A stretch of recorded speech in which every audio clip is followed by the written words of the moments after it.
Hola, buenos días, mi nombre es Jack Lacan. Hoy vamos a leer el Seminario 1. Antes de iniciar, recordá dejar tu comentario y pedir más videos. Bueno, comencemos con el concepto del análisis. Clase 22, el concepto del análisis, 7 de julio de 1954. Lo intelectual y lo afectivo. El amor y el odio en lo imaginario y en lo simbólico. Ignorantia docta. La investidura simbólica. El discurso como trabajo. El obsesivo y su amo. ¿Alguien quiere preguntar algo? Señora Aubrey, comprendo que en la conjunción entre lo imaginario y lo real se encuentre el odio, a condición de entender conjunción en el sentido de ruptura. Que el amor se encuentre en la conjunción entre lo simbólico y lo imaginario es lo que no comprendo bien. Su pregunta me agrada mucho. Quizá me permitirá dar a nuestro último encuentro del año el clima que prefiero, familiar más que magistral. 1. Leclerc, usted seguramente tiene también algo que preguntar. La última vez, después del seminario, me dijo algo que se parecía mucho a una pregunta, me hubiese gustado que hablase de la transferencia a pesar de todo. Son ustedes duros, a pesar de todo, solo les hablo de ella, y no están satisfechos. Existen razones profundas que explican que siempre queden insatisfechos respecto al tema de la transferencia. No obstante, hoy intentaremos tratarlo nuevamente. Si quisiera expresar los tres tiempos de la estructuración de la palabra en la búsqueda de la verdad tomando como modelo uno de esos cuadros alegóricos que florecían en la época romántica tales como la virtud persiguiendo al crimen, ayudada por el remordimiento, diría, el error huyendo del engaño y alcanzado por la equivocación. Espero que perciban que esto pinta la transferencia tal como intento hacérsela captar en esos momentos de suspensión que conoce la confesión de la palabra. Dr. Leclerc, sí. En suma, ¿qué es lo que le deja insatisfecho? Tal vez la articulación de lo que expongo con la concepción habitual de la transferencia. Dr. Leclerc, cuando examinamos lo que se ha escrito sobre la transferencia, tenemos la impresión de que el fenómeno de la transferencia entra en la categoría de las manifestaciones de orden afectivo, de las emociones, en oposición a otras manifestaciones de orden intelectual, como, por ejemplo, los procedimientos que apuntan a la comprensión. Por lo tanto, siempre resulta incómodo intentar dar cuenta, en términos corrientes y habituales, de su perspectiva acerca de la transferencia.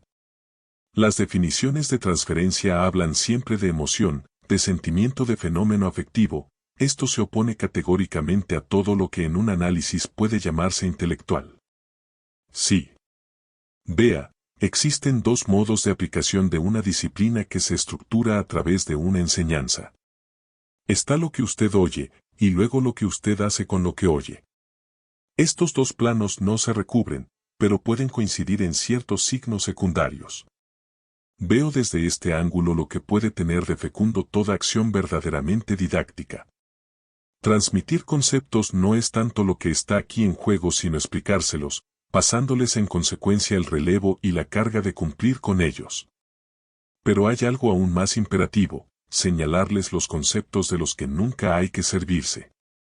Si hay algo de este orden en lo que aquí enseño es lo siguiente, les ruego a cada uno de ustedes que, en el interior de su propia investigación de la verdad, renuncien radicalmente, aunque solo fuese a título provisional para ver qué se gana dejándola de lado, a utilizar una oposición como la de afectivo e intelectual. No deja de ser tentador adherir a esta consigna durante cierto tiempo, ya que es evidente que al utilizar esta oposición solo se desemboca en una serie de callejones sin salida. Esta oposición es de las más contrarias a la experiencia analítica y de las que más oscurecen su comprensión. Me piden que rinda cuentas de lo que enseño y de las objeciones que esta enseñanza puede encontrar. Les enseño el sentido y la función de la acción de la palabra, en tanto ella es el elemento de la interpretación. Ella es el medium fundador de la relación intersubjetiva y retroactivamente modifica a ambos sujetos.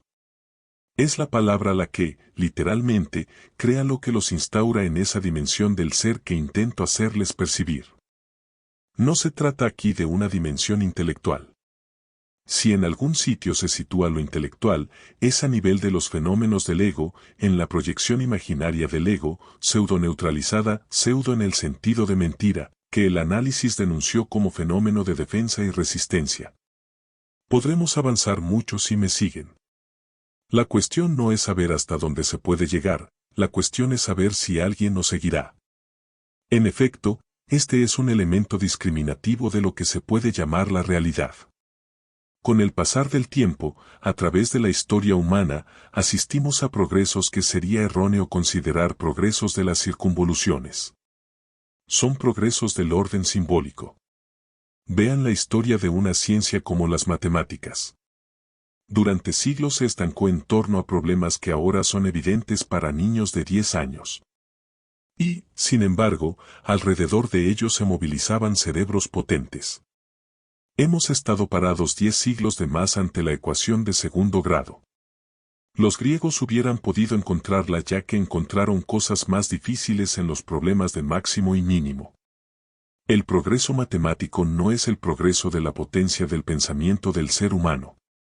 A partir del momento en que un señor inventa un signo así, sim. Raíz cuadrada, o así, sim. Integral de emoticono cara sonriente, se produce entonces algo bueno. Así son las matemáticas. Estamos en una posición de naturaleza diferente, más difícil. Porque nos enfrentamos a un símbolo extremadamente polivalente. Pero solo habremos dado un paso adelante cuando lleguemos a formular adecuadamente los símbolos de nuestra acción. Ese paso adelante, como todo paso adelante, es también un paso retroactivo. En consecuencia, diré que estamos así elaborando, en la medida en que ustedes me siguen, un psicoanálisis. Nuestro paso adelante en el campo del psicoanálisis es, al mismo tiempo, un retorno a la aspiración de su origen. ¿De qué se trata entonces? De una comprensión más auténtica del fenómeno de la transferencia. Dr. Leclaire no había terminado del todo. Si formulo esta pregunta es porque, entre nosotros, siempre queda un poco en el trasfondo. Es evidente que en el grupo que formamos, los términos afectivo e intelectual están ya fuera de lugar. Desde luego que deben estar fuera de lugar, ¿para qué pueden servirnos? Dr. Leclaire es algo, justamente, que ha quedado siempre en suspenso desde Roma. Creo que en ese famoso discurso de Roma no los empleé ni una sola vez, salvo para eliminar el término intelectualizado. Dr. Leclaire, precisamente, lo que había chocado era esa ausencia y esos ataques directos contra el término afectivo. Creo que es un término que de una vez por todas debemos tachar. Dr. Leclaire, formulando esta pregunta quería liquidar algo que había quedado en suspenso. La última vez, al hablar de la transferencia usted introdujo 3 pasiones fundamentales, y entre ellas la ignorancia. A ella quería llegar. 2. La vez pasada quise introducir, como tercera dimensión, el espacio, o más bien el volumen, de las relaciones humanas en la relación simbólica. Es con toda intención que recientemente, la vez pasada, hablé de estas aristas pasionales. Como señaló muy claramente en su pregunta la señora Aubry, son puntos de unión, puntos de ruptura, crestas que se sitúan entre las diferentes áreas en que se extiende la relación interhumana, lo real, lo simbólico, lo imaginario. El amor se distingue del deseo, considerado como la relación límite que se establece entre todo organismo y el objeto que lo satisface. Pues su objetivo no es la satisfacción, sino ser. Por eso, solo podemos hablar de amor allí donde existe relación simbólica como tal. Aprendan a distinguir ahora el amor como pasión imaginaria del don activo que él constituye en el plano simbólico. El amor de quien desea ser amado, es esencialmente una tentativa de capturar al otro en sí mismo, de capturarlo en sí mismo como objeto. La primera vez que hablé extensamente del amor narcisista fue, recuerden, en la prolongación misma de la dialéctica de la perversión. El deseo de ser amado, es el deseo de que el objeto amante sea tomado como tal, englutido, sojuzgado en la particularidad absoluta de sí mismo como objeto. A quien aspira a ser amado muy poco le satisface, ya se sabe, ser amado por su bien. Su exigencia es ser amado hasta el punto máximo que puede alcanzar la completa supersión del sujeto en una particularidad y en lo que esa particularidad tiene de más opaco, de más impensable. Se quiere ser amado por todo, no solo por su yo, como dice Descartes, sino por su color de cabello, por sus manías, por sus debilidades, por todo. Por eso mismo, pero inversa y diría correlativamente, amar es amar un ser más allá de lo que parece ser. El don activo del amor apunta hacia el otro, no en su especificidad, sino en su ser. Mannoni, Pascal era quien decía eso, no Descartes. Hay en Descartes un pasaje acerca de la depuración progresiva del yo más allá de todas las cualidades particulares. Pero, no está usted equivocado en tanto Pascal intenta llevarnos más allá de la criatura. Mannoni, lo dijo tal cual. Sí, pero fue en un movimiento de rechazo. El amor, no ya como pasión, sino como don activo, apunta siempre más allá del cautiverio imaginario, al ser del sujeto amado, a su particularidad. Por ser así puede aceptar en forma extrema sus debilidades y rodeos, hasta puede admitir sus errores, pero se detiene en un punto que solo puede situarse a partir del ser. Cuando el ser amado lleva demasiado lejos la traición a sí mismo y persevera en su engaño, el amor se queda en el camino. No haré el desarrollo completo de esta fenomenología, fácilmente detectable en la experiencia. Me contento con señalar que el amor en tanto es una de las tres líneas divisorias en las que el sujeto se compromete cuando se realiza simbólicamente en la palabra, se dirige hacia el ser del otro. Sin la palabra, en tanto ella afirma el ser, solo hay Verliebtheit, fascinación imaginaria, pero no amor. Hay amor padecido, pero no don activo del amor. Con el odio sucede lo mismo. Existe una dimensión imaginaria del odio pues la destrucción del otro es un polo de la estructura misma de la relación intersubjetiva. Ya les señalé que se trata de lo que Hegel reconoce como el callejón sin salida de la coexistencia de dos conciencias, a partir del cual deduce su mito de la lucha por puro prestigio. También en este caso, la dimensión imaginaria está enmarcada por la relación simbólica y, en consecuencia, el odio no se satisface con la desaparición del adversario. Si el amor aspira al desarrollo del ser del otro, el odio aspira a lo contrario, a su envilecimiento, su pérdida, su desviación, su delirio, su negación total, su subversión. En este sentido el odio, como el amor, es una carrera sin fin. Tal vez sea más difícil hacerles entender esto último porque, por razones que quizá no son tan agradables como podríamos creer, conocemos menos hoy el sentimiento de odio que en las épocas en que el hombre estaba más abierto a su destino. Es cierto que hemos presenciado, no hace mucho, manifestaciones de este género que estaban bastante bien. No obstante, hoy, los sujetos no tienen que asumir la vivencia del odio en lo que éste puede tener de más ardiente. ¿Por qué? Porque ya de sobra somos una civilización del odio. ¿Acaso no está ya bien desbrozada entre nosotros la pista de la carrera de la destrucción? El odio en nuestro discurso cotidiano se reviste de muchos pretextos, encuentra racionalizaciones sumamente fáciles. Tal vez sea este estado de floculación difusa del odio el que satura, en nosotros, la llamada a la destrucción del ser. Como si la objetivación del ser humano en nuestra civilización correspondiera exactamente a lo que, en la estructura del ego, es el polo del odio. Mannoni, el moralismo occidental. Exactamente. El odio encuentra allí los objetos cotidianos con los que nutrirse. Pero, sería un error pensar que este odio está ausente en las guerras, donde algunos sujetos privilegiados lo realizan plenamente. Tengan claro que cuando hablo de amor y odio designo las vías de la realización del ser, no la realización del ser, únicamente sus vías. Y sin embargo, cuando el sujeto se compromete en la búsqueda de la verdad como tal es porque se sitúa en la dimensión de la ignorancia, poco importa que lo sepa o no. Es este uno de esos elementos que los analistas llaman readiness to the transference, disposición a la transferencia.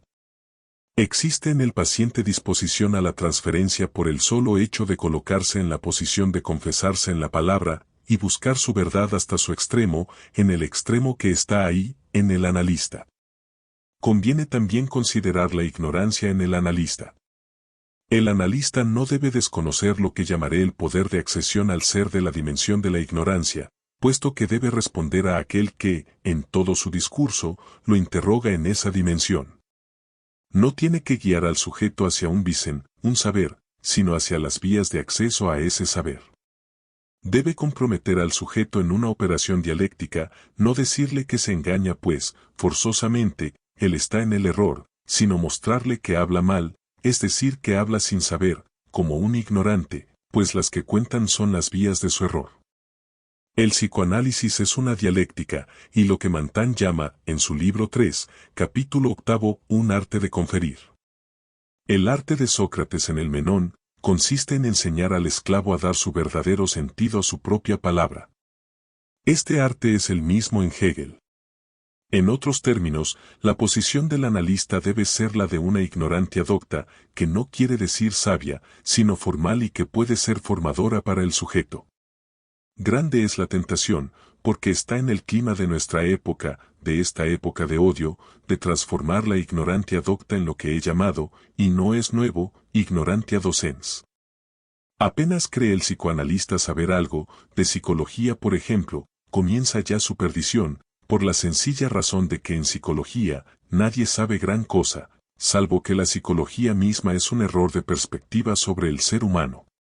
Tengo que tomar ejemplos banales para hacerles entender lo que es la realización del ser del hombre porque, aunque no quieran, lo sitúan en una perspectiva errónea, la de un falso saber. De todos modos deben darse cuenta que, cuando el hombre dice yo soy o yo seré, incluso yo habré sido, o bien, yo quiero ser, siempre se produce un salto, una yancia. Es tan extravagante decir, en relación a la realidad, yo soy psicoanalista como yo soy rey. Ambas afirmaciones son totalmente válidas y, sin embargo, nada las legitima en el orden de lo que podemos llamar la medida de las capacidades. Las legitimaciones simbólicas en función de las cuales un hombre asume lo que otros le confieren escapan por entero al registro de la habilitación de capacidades. Cuando un hombre se niega a ser rey, esta negativa no tiene el mismo valor que cuando acepta serlo. Por el hecho mismo de rehusar, no es ya rey. Es un pequeño burgués. Tomen, por ejemplo, el caso del duque de Windsor. El hombre que estando a punto de ser investido con la dignificación de la corona dice, quiero vivir con la mujer que amo, permanece, en consecuencia, más acá del registro de ser rey. Pero cuando el hombre dice, y diciéndolo lo es, en función de un cierto sistema de relaciones simbólicas, cuando dice yo soy rey, este dicho no es simplemente la aceptación de una función. En un instante cambia todo el sentido de sus calificaciones psicológicas. Sus pasiones, sus designios, incluso sus tonterías, adquieren un sentido totalmente diferente. Por el mero hecho de ser rey, todas estas funciones se vuelven funciones reales. En el registro de la realeza, su inteligencia se convierte en algo distinto, hasta sus incapacidades empiezan a polarizar, a estructurar a su alrededor toda una serie de destinos que serán profundamente modificados por el hecho de que la autoridad real sea ejercida de tal o cual modo por el personaje con ella investido. Esto lo encontramos en menor escala todos los días, un señor de cualidades mediocres, que presenta todo tipo de inconvenientes cuando ocupa un cargo inferior, es elevado por una investidura de algún modo soberana, por más limitado que sea el dominio donde esto suceda, y cambia totalmente. No tienen más que observarlo cotidianamente, el alcance de sus fuerzas y debilidades se transforma, y la relación entre ambas puede llegar a invertirse. Esto también puede percibirse, de modo difuso, no reconocido, en las habilitaciones, en los exámenes. ¿Por qué a pesar del tiempo que hace que nos hemos convertido en grandes psicólogos, no hemos reducido las diversas pruebas que antaño tenían un valor de iniciación, licenciaturas, agregadurías, etc.?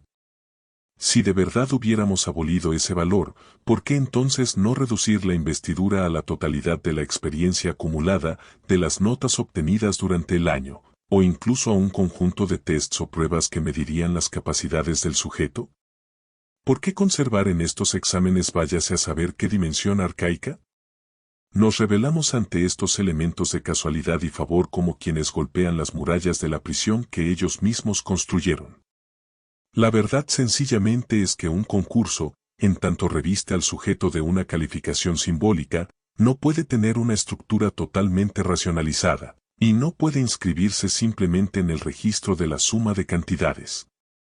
Enfrentados con este problema, nos creemos muy astutos y nos decimos, pero claro, hagamos un gran artículo psicoanalítico para mostrar el carácter de iniciación de los exámenes. Este carácter es evidente. Felizmente lo detectamos. Pero, desgraciadamente, el psicoanálisis no siempre lo explica muy bien.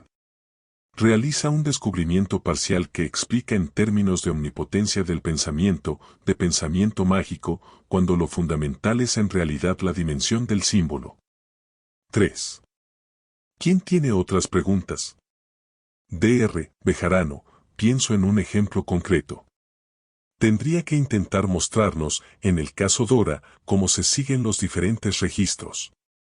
En el caso de Dora, quedamos en la antesala de todo esto, sin embargo, se los puedo situar un poco aportándoles una respuesta conclusiva sobre la cuestión de la transferencia en su conjunto. La experiencia analítica es instaurada por los primeros descubrimientos de Freud sobre el trípode, sueño, lapsus, agudeza. El síntoma es un cuarto elemento, puede servir, no de verbem, pues no está hecho con fonemas, pero sí de signem en base al organismo. Recuerden las diferentes esferas distinguidas en el texto de Agustín. Es en esta experiencia y con retraso respecto a su instauración, Freud mismo reconoce haberse asustado, donde aísla el fenómeno de la transferencia. Al no estar reconocida la transferencia funcionó como obstáculo al tratamiento. Una vez reconocida se convierte en su mejor apoyo. Pero incluso antes de percatarse de la existencia de la transferencia, Freud ya la había designado. En efecto, como ya les dije, en la Traumdeutung encontramos una definición de la Übertragung en función del doble nivel de la palabra. Existen partes del discurso descargadas de significaciones que otra significación, la significación inconsciente, atrapa por detrás. Freud lo muestra a propósito del sueño, y yo se los ilustré a partir de esos lapsus ejemplares por su claridad. Por desgracia, este año hablé poco del lapsus. Se trata de una dimensión fundamental, pues es el aspecto radical del sinsentido que presenta todo sentido. Hay un punto donde el sentido emerge y es creado. Pero precisamente en ese punto, el hombre muy bien puede sentir que el sentido, al mismo tiempo, está aniquilado, que es creado justamente por estar aniquilado. ¿Qué es la agudeza, sino la irrupción calculada del sinsentido en un discurso que parece tener sentido? O, man noni, es el punto umbilical de la palabra. Exactamente. El sueño tiene un ombligo muy confuso. El ombligo de la agudeza es perfectamente agudo, el witz. Su esencia más radical está expresada en el no sentido. Pues bien, nos damos cuenta que esa transferencia es nuestro sostén. Les he señalado 3 direcciones en las que diferentes autores comprenden la transferencia. Esta tripartición, únicamente didáctica, debe permitir que ustedes se sitúen entre las tendencias actuales del psicoanálisis, que no son nada brillantes. Hay quienes quieren comprender el fenómeno de la transferencia en relación a lo real, es decir, en tanto fenómeno actual. Otros creen hacer algo importante diciendo que todo análisis debe ser referido al hic et nunc. Creen haber encontrado con esto algo deslumbrante, haber realizado un paso audaz. Esriel escribe cosas conmovedoras sobre este tema, que solo abren puertas ya abiertas, la transferencia está ahí, se trata simplemente de saber qué es.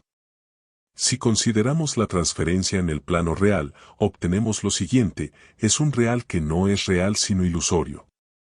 Lo real es que el sujeto está aquí, hablando de sus líos con el tendero. Lo ilusorio es que al protestar contra el tendero es a mí a quien le echa la bronca. Este es un ejemplo de Esriel. Concluye pues, que se trata de demostrarle al sujeto que no tiene motivo alguno para reñirme en lugar del tendero.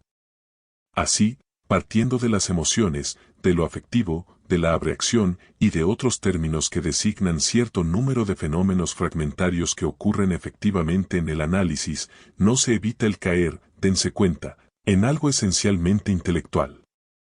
Proceder sobre esta base conduce, a fin de cuentas, a una práctica equivalente a las primeras formas de adoctrinamiento que tanto nos escandalizan en la conducta de Freud con sus primeros casos. Habría que enseñar al sujeto cómo comportarse en lo real, mostrarle que no está en lo que hay que estar. Si esto no es educación y adoctrinamiento, me pregunto entonces qué es. En todo caso, es un modo harto superficial de abordar el fenómeno.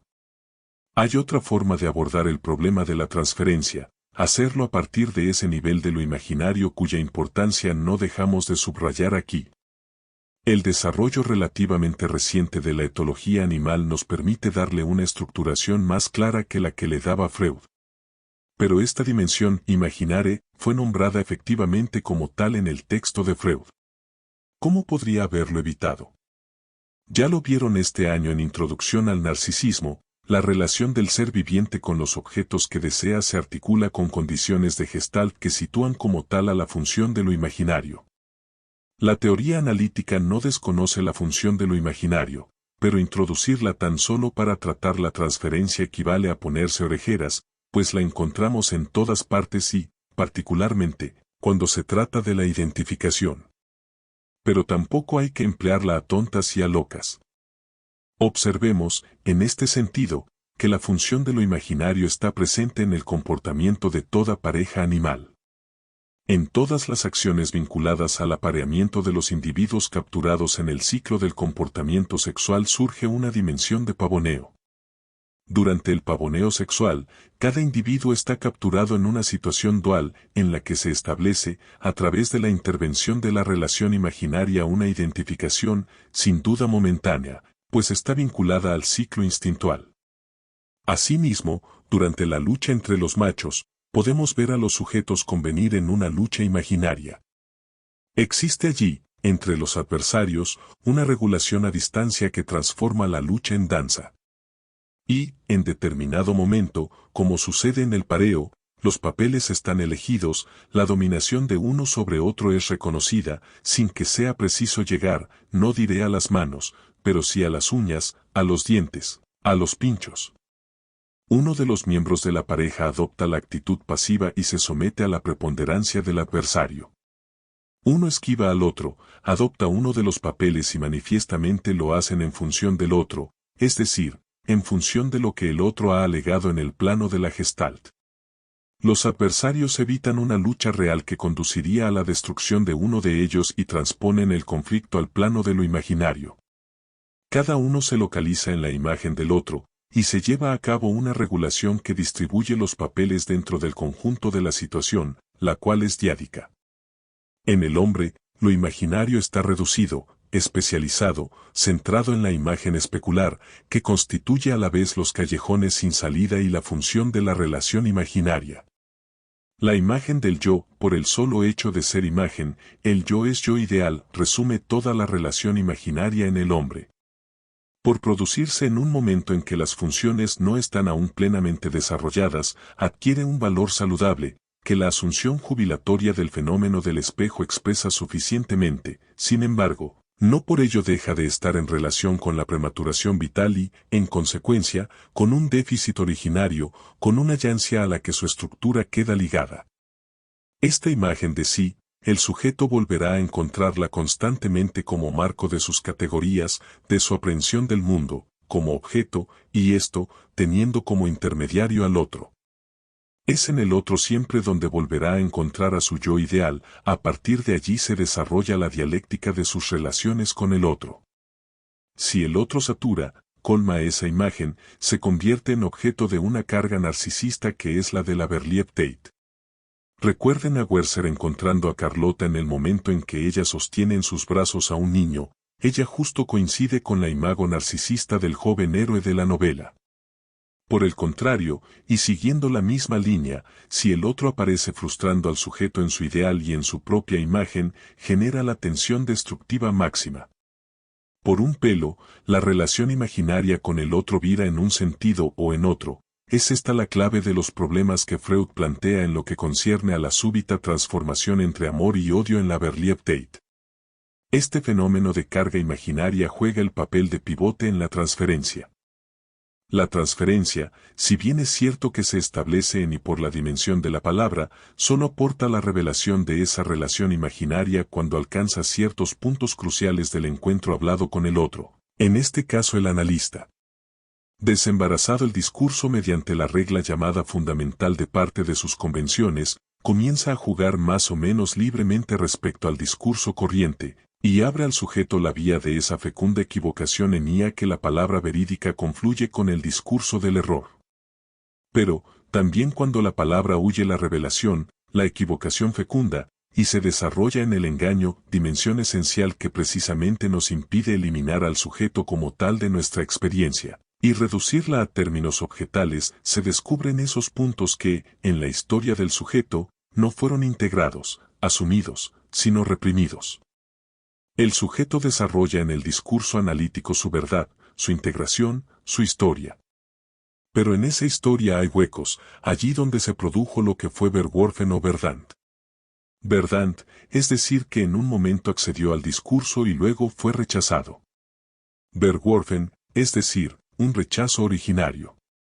No quiero, por el momento, extenderme en esta distinción. El fenómeno de la transferencia encuentra la cristalización imaginaria. Gira en torno a ella y con ella debe reunirse. En O, coloco la noción del yo, moi, inconsciente del sujeto. Este inconsciente está constituido por lo que el sujeto esencialmente desconoce de su imagen estructurante, de la imagen de su yo, es decir, las capturas por las fijaciones imaginarias que fueron inasimilables en el desarrollo simbólico de su historia. Esto significa que eran traumáticos. ¿De qué se trata en el análisis? Se trata de que el sujeto pueda totalizar los diversos accidentes cuya memoria está conservada en o en forma tal que su acceso le está cerrado. Ella solo se abre por la verbalización, es decir, por la mediación del otro, o sea, por el analista. A través de la asunción hablada de su historia, el sujeto se compromete en la vía de realización de su imaginario truncado. A medida que el sujeto lo asume en el discurso, se produce ese complemento de lo imaginario que se realiza en el otro, en la medida en que se lo hace oír al otro. Lo que está en O pasa a O. Todo lo proferido desde A, del lado del sujeto, se escucha en B, del lado del analista. El analista lo escucha, pero a la vuelta también lo oye el sujeto. El eco de su discurso es simétrico al carácter especular de la imagen. Esta dialéctica giratoria, que les represento en el esquema por una espiral, ciñe cada vez más cerca a O y O. El progreso del sujeto en su ser debe finalmente llevarlo a O, pasando por una serie de puntos que se reparten entre A y O.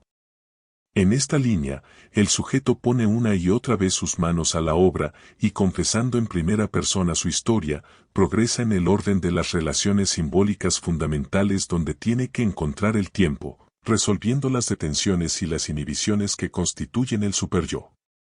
Precisa tiempo.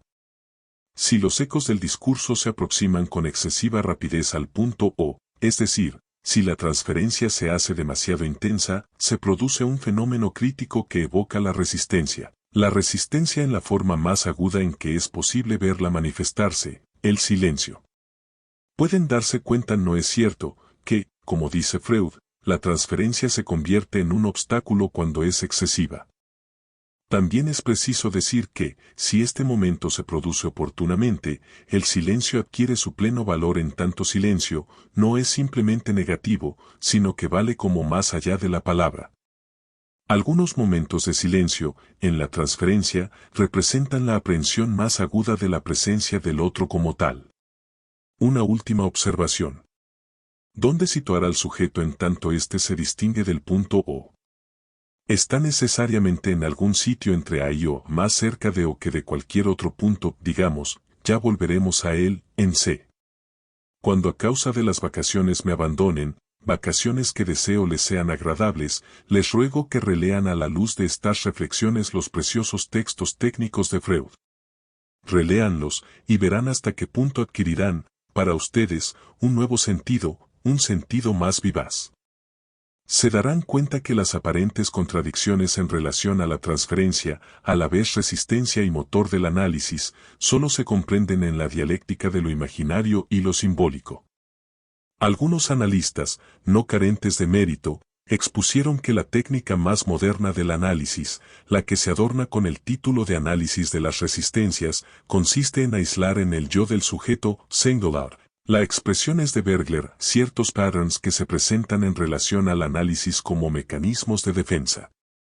Se trata de una perversión radical de la noción de defensa tal como la introdujo Freud en sus primeros escritos, y tal como volvió a introducirla en Inhibición, Síntoma y Angustia, uno de los artículos más difíciles y que generó mayores malentendidos. Esto sí que es una operación intelectual. Puesto que ya no se trata de analizar el carácter simbólico de las defensas, sino de levantarlas, pues ellas serían un obstáculo para alcanzar un más allá que no es nada, que simplemente es un más allá. Poco importa entonces lo que en él se coloca. Lean a Fenichtel, verán que según el todo puede ser considerado desde el ángulo de la defensa. El sujeto les expresa tendencias cuyo carácter sexual o agresivo reconoce totalmente. A partir del solo hecho de que las narre pueden ustedes perfectamente comenzar a buscar algo mucho más neutro. Si calificamos de defensa todo lo que se presenta de entrada, entonces legítimamente todo puede ser considerado como una máscara tras la cual se esconde otra cosa. La célebre broma de Jean Cocteau juega con esta inversión sistemática. Si podemos decirle a alguien que sueña con un paraguas por motivos sexuales, ¿por qué no decirle que si sueña con un águila precipitándose sobre él para agredirlo es porque olvidó su paraguas? Cuando se centra la intervención analítica en el levantamiento de los patterns que ocultarían ese más allá, el analista no tiene otra guía sino su propia concepción del comportamiento del sujeto. Intenta normalizarlo en función de una norma coherente con su propio ego. Esto entonces siempre será el modelado de un ego por otro ego, por lo tanto por un ego superior, pues como todos sabemos el y del analista no es un ego cualquiera. Lean a Nürnberg. ¿Cuál es para él el resorte esencial del tratamiento? La buena voluntad del ego del sujeto que debe convertirse en aliado del analista. ¿Qué quiere decir esto sino que el nuevo ego del sujeto es el ego del analista? Y el señor Hafer llega y nos dice que el fin normal de todo tratamiento es la identificación con el ego del analista. De este fin, que no es más que la asunción hablada del yo, la reintegración no del yo ideal, sino del ideal del yo, Balint nos brinda una descripción conmovedora. El sujeto entra en un estado semi-maníaco, en una especie de sublime desprendimiento, de libertad de una imagen narcisista a través del mundo. Es preciso darle cierto tiempo para que se reponga y vuelva a encontrar solo las vías del sentido común. No todo en esta concepción es falso puesto que, en efecto, en un análisis existe un factor tiempo. Por otra parte, es lo que siempre se ha dicho, aunque de modo indudablemente confuso. No hay analista que deje de percibirlo en su experiencia, hay cierto despliegue del tiempo para comprender. Quienes asistieron a mi comentario sobre el hombre de los lobos percibirán algunas referencias a este problema. Pero, este tiempo para comprender también está en los escritos técnicos de Freud a propósito de la Ducharbeiten. ¿Es esto acaso algo del orden de una usura psicológica? O más bien, como dije en lo que escribí acerca de la palabra vacía y la palabra plena, ¿es algo del orden del discurso como trabajo? Sí, sin duda alguna. Es preciso que el discurso prosiga un tiempo suficiente como para comprometerse enteramente en la construcción del ego. A partir de ese momento, puede culminar de golpe en aquel para quien se edificó, es decir, el amo. Al mismo tiempo, su propio valor se degrada, y ya no aparece sino como trabajo. ¿A qué nos conduce esto sino a plantear nuevamente que el concepto es el tiempo? En este sentido, podemos decir que la transferencia es el concepto mismo del análisis porque es el tiempo del análisis. El análisis llamado análisis de las resistencias está siempre demasiado apurado por develar al sujeto los patterns del ego, sus defensas, sus madrigueras y, en consecuencia, lo muestra la experiencia y Freud lo enseña en un pasaje preciso de los escritos técnicos, no permite que el sujeto avance ni siquiera un paso. Freud dice que, en este caso, es preciso esperar. Es preciso esperar. Es preciso esperar el tiempo necesario para que el sujeto realice la dimensión en cuestión en el plano del símbolo, es decir, desprenda de lo vivido en análisis de esa persecución, de esa pelea, de esa opresión que realiza el análisis de las resistencias, la duración propia de algunos automatismos de repetición, lo cual les brinda, de algún modo, valor simbólico. Oh, Mannoni, pienso que este es un problema concreto. Por ejemplo, hay obsesivos para quienes toda su vida es una espera. Hacen del análisis una espera más. Es justamente lo que quisiera comprender. ¿Por qué esa espera del análisis reproduce en cierto modo la espera de la vida y la modifica? Perfectamente, y esto es lo que me preguntaron a propósito del caso Dora. El año pasado, desarrollé la dialéctica del hombre de las ratas en torno a la relación amo y esclavo. ¿Qué espera el obsesivo? La muerte del amo. ¿De qué le sirve esta espera? Se interpone entre él y la muerte. Cuando el amo muera todo empezará. Vuelven a encontrar en todas sus formas esta estructura. Por otra parte, el esclavo tiene razón, tiene todo derecho a jugar con esta espera. Citando una salida que se atribuye a Tristan Bernard, el día que fue detenido para ser llevado al campo de Danzig, hasta ahora vivimos en la angustia, ahora viviremos en la esperanza. El amo, digámoslo, está en una relación mucho más abrupta con la muerte. El amo en estado puro está en una posición desesperada, nada tiene que esperar sino su propia muerte, pues nada puede esperar de la muerte del esclavo, excepto ciertos inconvenientes. En cambio, el esclavo tiene mucho que esperar de la muerte del amo. Más allá de la muerte del amo, será preciso que afronte la muerte como todo ser plenamente realizado, y que asuma, en el sentido heideggeriano, su ser para la muerte. Precisamente el obsesivo no asume su ser para la muerte, está en suspenso. Esto es lo que hay que mostrarle. Esta es la función de la imagen del amo como tal. O Mannoni, que es el analista. Que se encarna en el analista. Solo después de haber intentado unas cuantas salidas imaginarias fuera de la prisión del amo, de acuerdo a ciertas escansiones, a cierto timín, solo entonces podrá el obsesivo realizar el concepto de sus obsesiones, es decir, lo que ellas significan. En cada obsesión hay, necesariamente, cierta cantidad de escansiones temporales e incluso de signos numéricos. Ya abordé este tema en el artículo sobre el tiempo lógico. El sujeto pensando el pensamiento del otro, ve en el otro la imagen y el esbozo de sus propios movimientos. Ahora bien, cada vez que el otro es exactamente el mismo que el sujeto, no hay más amo que el amo absoluto, la muerte. Pero el esclavo necesita cierto tiempo para percibirlo. Ya que está demasiado contento con ser esclavo, como todo el mundo. Jacques Lacan hace distribuir figuritas de elefantes. Bueno, espero que te haya gustado y espero verte la próxima. Recordá dejar tu comentario y pedir más videos. Hasta la próxima.